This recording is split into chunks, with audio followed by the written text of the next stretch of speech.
Welcome to Huff Goes to the Movies. My name is Eric Huffman II. Most people call me Huff. Some people know I love going to the movies.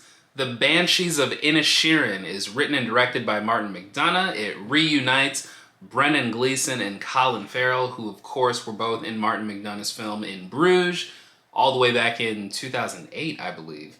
And this film sees them as a pair of best friends living on an island off the coast of Ireland who, out of nowhere, go through a friendship breakup. Colin Farrell finds out that Brendan Gleeson does not want to be friends with him anymore simply because he does not like him. And it gets to the point where, in order to prove his point, Brendan Gleeson sort of vows to cut off one of his fingers anytime Colin Farrell attempts to speak to him, and then he will, of course, hand-deliver that finger to him. So it gets pretty serious. The stakes are pretty high. Going into this movie, I was very excited. This film screened at the Toronto International Film Festival. I didn't get to see it when I was in Toronto, but I heard nothing but great things about this film before going to see it. I was ridiculously excited. And this is not based on a comic book. This is not setting up a cinematic universe. This is not based on a video game. This is not an adaptation of a cartoon that Disney made back in the 90s. This was something that seemed, like an original film, something character-driven, something that I could really get into, something that, my wife has never heard of it, but, this is something that maybe, if it's good, I can get her to go see. Well, it turns out that not only is it my second favorite movie of 2022, but later on I actually did tell my wife how much I enjoyed it, and later on I took her to see it, and I think she enjoyed it. Maybe not as much as me, but she seemed to really dig it. And yeah, I don't even know where to really start, so I guess I'll just go with the performances. This is a fantastic cast. The performances across the board here are incredible. Colin Farrell, who just keeps delivering great work. He played the Penguin in The Batman earlier this year, and he was great. He was almost unrecognizable under all of the prosthetics.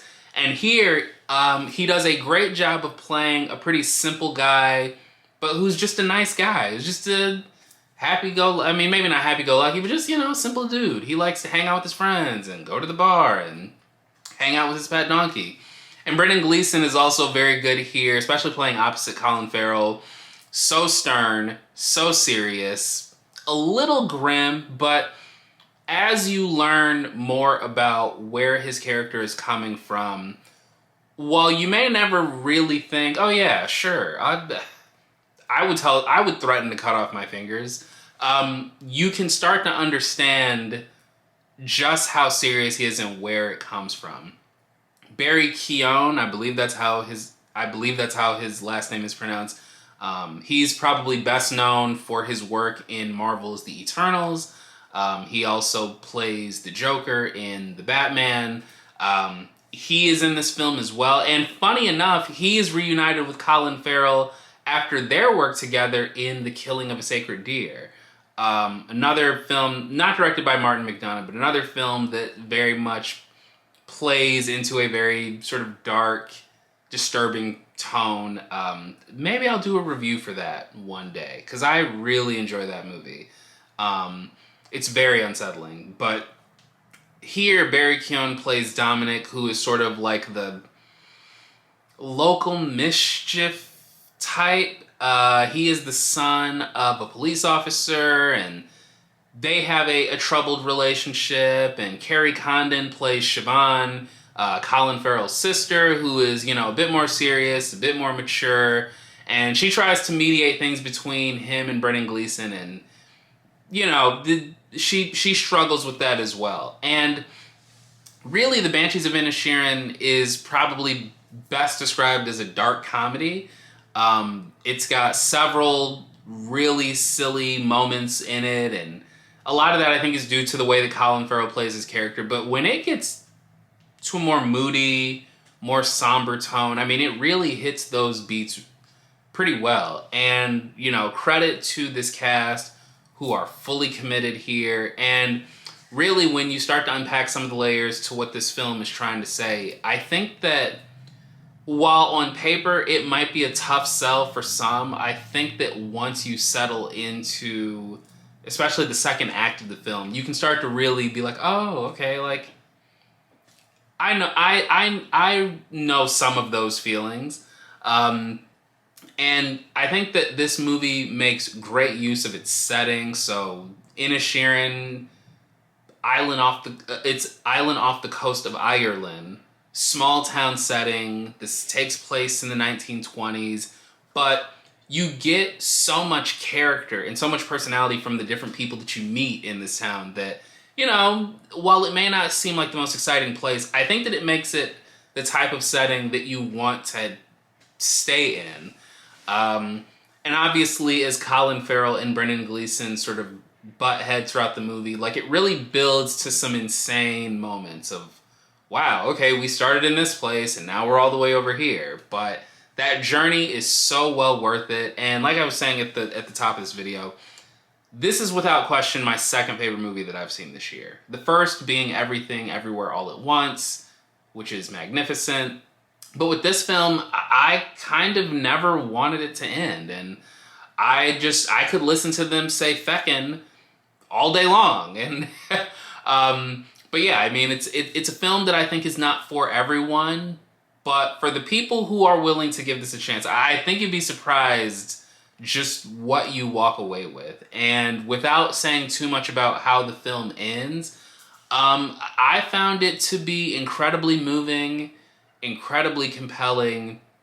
I think that Colin Farrell and Kerry Condon are probably, I mean, these are probably some early front runners as far as like a lot of the acting categories that we're going to see as we move through award season. I think that the script here is really sharp and it really balances the comedic and dramatic tones very well.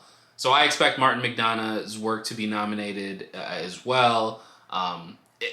Also with his direction, I think that will be the subject of a lot of acclaim and a lot of recognition during award season as well. So I do not expect the Banshees of Inisherin, which is, you know, not going to be a massive moneymaker, but it is going to be the type of thing that, because of word of mouth, I think is going to stay in theaters all the way through the Academy Awards.